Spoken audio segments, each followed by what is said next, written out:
Hey y'all, welcome back to my channel. My name is Saki in case you're new here, and I make videos of the process of making clothing. Me Made May is right around the corner, and I've been taking inventory of the gaps in my handmade closet. I realized that the thing that I'm really missing is kind of the in-between spring, easy to wear separates. Easy to wear but still feel like I actually got dressed in the morning. Which is a challenge for all of us right now. So this is what we'll be working on in this video, and probably for the next few videos. It's just some separate pieces that can be mixed and matched in order to make a nice, easy wardrobe. Today we'll be working on the blouse pattern Simplicity 8264, which is designed by Cynthia Rowley. I've made it once before, but I honestly did not love it, and I think it was more of like a fabric choice issue and not a pattern issue. So I'm hoping that this version will be a little bit easier to love. The fabric is also an X designer print. It is also Rebecca Taylor, and I also got it from Mill End, just like in my last video. Unfortunately, again, Mill End does not have an online store. However, I will leave the link down below anyway. To get started, I pre-washed and ironed my fabric. Fortunately, since I've already made this pattern before, I didn't have to trace or cut out any pattern pieces. I just got straight into cutting the fabric right away. Sometimes I get a little bit finicky with the pattern layout. If you fold fabric off of the center fold, you're able to utilize the fabric in a much more efficient way. A quick pattern marking tip here. When marking darts, I use tracing paper. I actually have 3 different brands in my arsenal.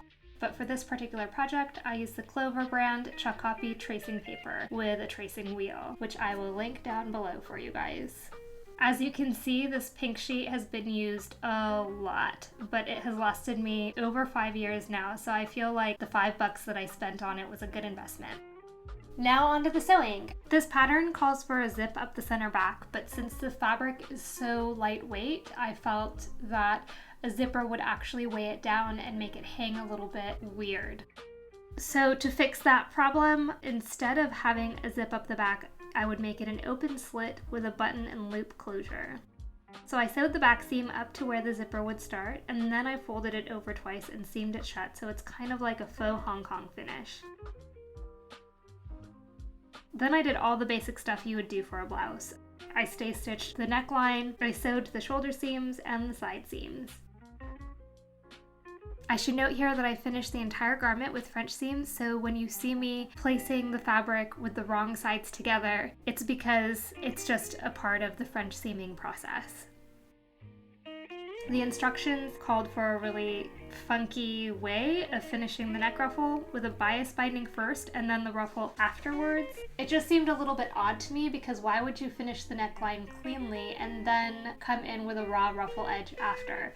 So instead of following the instructions, I sandwiched the bodice neckline, ruffle, and bias tape in that order and then finished the neckline. The bias finish is a silk waffle tape that I had made for a previous project. Funny enough, the silk waffle was also sourced from Mill End as a remnant. At this point, I rummaged through my button stash, which I'm trying to keep as small as possible, but things happen. Picked out 6 options and threw the choice out to you guys on Instagram. Now on to the sleeves. The sleeves are set in, which means that rather than sewing the sleeve in flat, the entire sleeve is finished basically before it's attached to the bodice. To make the sleeves before setting them in, I sewed the underarm seams and prepped the ruffles. The ruffles are finished just like the neckline ruffles with a bias tape finish all the way around. Generally speaking, a set-in sleeve will require you to make small gathers at the sleeve cap or at the top of the sleeve where the sleeve meets the shoulder seam. These gathers give you more room for movement in the shoulder instead of the room pooling around the armpit. The tube of the sleeve is then kind of fitted into the hole of the bodice sleeve opening and then sewed. To sew a set-in sleeve, you would match the underarm seams and then the notches and pin. You'd pin also at the point where the gathers start and end, and again at the shoulder seam notch, distributing the gathers evenly at the sleeve cap. Then you stitch carefully all the way around the armhole opening, and press.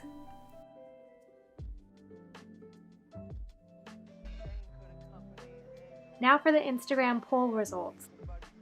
I tallied up the responses, and the green and the 2 pink buttons all tied as the favorite.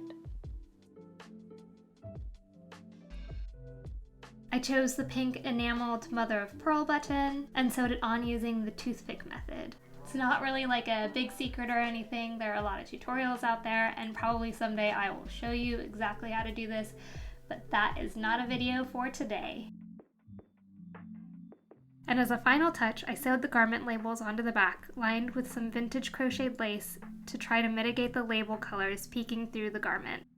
Here are my final thoughts on the blouse. From the outside, this blouse looks like it fits great, but I probably should have sized up. My last version was made in a stretch woven jacquard, so it had more ease of movement. And weird tangential confession, sometimes when I'm taking pictures of my finished garment, I feel like I look dead inside, so I do some energizing movements like jumping jacks or move into a pose so that I feel a little bit more alive. So I did this here, and I ripped the back seam open before I ever even got to wear this out in public. My other kind of negative feeling about this is that I really dislike how the neck ruffle falls. By the way, I recently learned that this kind of neckline is called a pie crust neck, which I kind of love.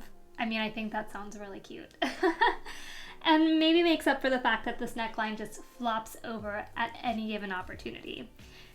The way that I could probably fix this is if I went back and finished it in the same way that I finished the arm ruffles, in that the arm ruffles are folded over and then sewn together in a double layer, versus this has a tiny rolled hem finish. The other option for fixing this is starch, but I feel like that's too temporary of a solution, and I know that I'm never going to get the starch out when I'm ironing this, so I just am going to be happy with how it looks. Despite these little flaws, I still really love this garment. Fixing the hole I made in the back won't be so difficult. And I actually have a matching cotton twill to make some sort of 2-piece set out of. You know, some like Boy Scout-esque shorts, safari shorts, or pants of some sort. Something to make this a little bit more of a dressed down but still dressed up garment. And I love that the entire inside is finished cleanly and there are no raw hems anywhere. And seeing a finished product like this, which is just so nice and clean, makes me inexplicably happy.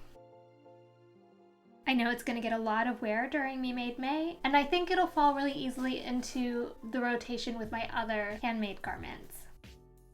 If you guys made it this far, thank you so much for watching. I hope you enjoyed this video as much as I enjoyed putting it together. If you have any questions or comments, don't hesitate to hit me up in the comments below or on Instagram, wherever you may feel more comfortable, I suppose. And please don't forget to subscribe and give this video a thumbs up. Thank you. Have a great day.